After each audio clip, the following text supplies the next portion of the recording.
I love talking about this. I really do. And apparently you maybe don't love the videos, but you're watching them. You keep coming back and watching these because we like being challenged. We do. Here's the thing. I made this video. It's spun off many other videos, and this won't be one of them right here. Video called I Support Gay Rights, but Morally Oppose Homosexuality. Is that hypocritical? So if you haven't checked it out, please do. Our good friend, Maxwell Smart, been one of my most faithful subscribers and followers for years. He was here when I had like 100 subscribers. He was here, and I appreciate him being here. I like this comment. It's challenging to me, and I think it's worth explaining and exploring. Quote, I'm torn. Outside of your church, you're not hypocritical in my opinion. If your church discriminates against members of the LGBT community and you support that, then yes, you are hypocritical. A religion or system of beliefs that shuns or discriminates against others is a closed community and is a dangerous vehicle in today's society, end quote. So, let me address that. So, here's the best response I can give. Should churches allow gay people to come to their church? Absolutely yes. Of course. But if you're asking me, well, Nick, if someone came to your church and they wanted to become the youth minister or the music minister or be in some kind of teaching role, some kind of role of authority, and still live an active gay lifestyle, well, no, the church would not be okay with that. It'd be a matter of, and I made another video about why is homosexuality sin, is ultimately because sin is anything that keeps us from being connected to God for what God really wanted us to have. And with the gay community, we often see this bitterness and these wounds that happen that led them to that lifestyle. And it's less obvious with gay men, but it's more obvious with lesbians. We all know that not all women who are gay were born that way. We know that. That's obvious.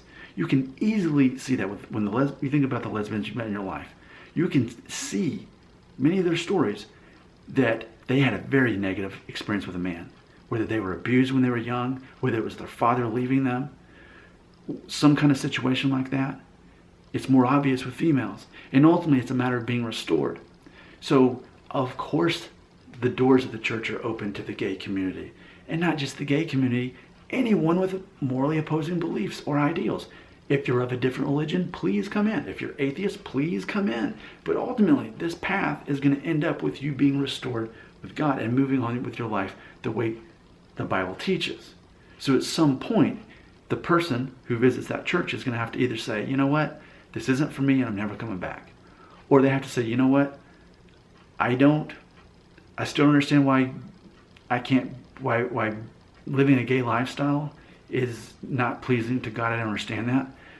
But I do know that since being here, people have shown me acceptance and love and care. And I feel like I haven't seen that or lived that in a while, or maybe not ever.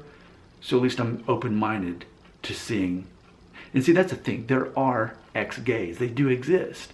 People who either were lesbian or gay men, and then they became Christians, and they're not actively living that lifestyle anymore. I'm not saying it's common. I'm saying it has happened. So the doors of the church are open to the gay community. But it's up to the gay community whether they want to keep coming to a place where ultimately the plan is you're not always going to be living this lifestyle.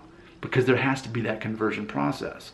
We saw that in the Bible, Jesus himself, the woman at the well, when he started talking to her about getting water from the well, and he said, go get your husband. She's like, I don't have a husband. He said, you're right. You've been married multiple times, but the man you're living with is not even your husband. In other words, translation, premarital sex, also a sin, which our society does not teach that anymore. The Bible does. I believe it. I do not single out homosexuality as a sin that is worse than premarital sex. I don't do that. To me, they're both sin. But in this story, you'll see that ultimately the story ends with Jesus helping that lady understand and him saying to her, go and sin no more. So it's a matter of ultimately, Jesus wants us to be redeemed. But it's not a matter of, oh, you want to come to our church? Well, you better stop being gay first, or you better stop being atheist first, or you better stop being whatever it is first. That's not how it works. how else could you get into the doors of the church? So now, with that being said, I understand that there are churches who will openly accept gay people. There is the Episcopal Church. So if that's the case, just go to Episcopal Church. If you don't want to change your lifestyle, but you want to go to, there are churches who will never ask you or bring it up that, hey, a change needs to happen here, right? Think of it this way. What if there was a couple who's living together, premarital sex, they're living together, they start going to a church, and after they join the church, they're there 6 months, and then they say to the pastor, you know what? We want to join this church. The pastor says, you know what? I want you to join this church, but you are living in sin. You're living together, you're not married, that's premarital sex. That is not what God wanted for you. I want you to join this church, but first I need to see that you're married. Okay? So this is, for me, a very similar situation as far as someone would morally change to please God before they could continue that journey in the church. It's not that they can't come to the church. It's that getting to that next step in order to get to that path of redemption. Ultimately, that must change. And actually what I just shared with you is a true story. And ends up that couple did end up getting married and joining the church, but they recognized that what they were doing was living in sin.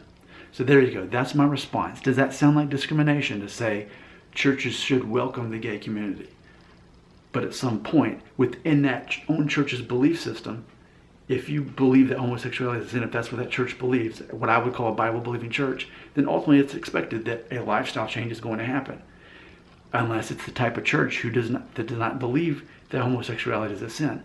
But what I say about people who say that they're Christians and say that homosexuality is not a sin, then what about all the other sins? What about premarital sex? Are we going to say that premarital sex is wrong, but being gay is not? Because in that case, then we need to make sure all gay people are married first.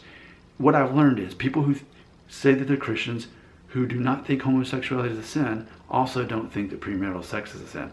And then it gets to this point, do we even believe in sin at all anymore? Do we believe that sin exists in the sinful nature? Because that is fundamental to what Christianity teaches. We were born into sin. We all need to be saved by God's grace.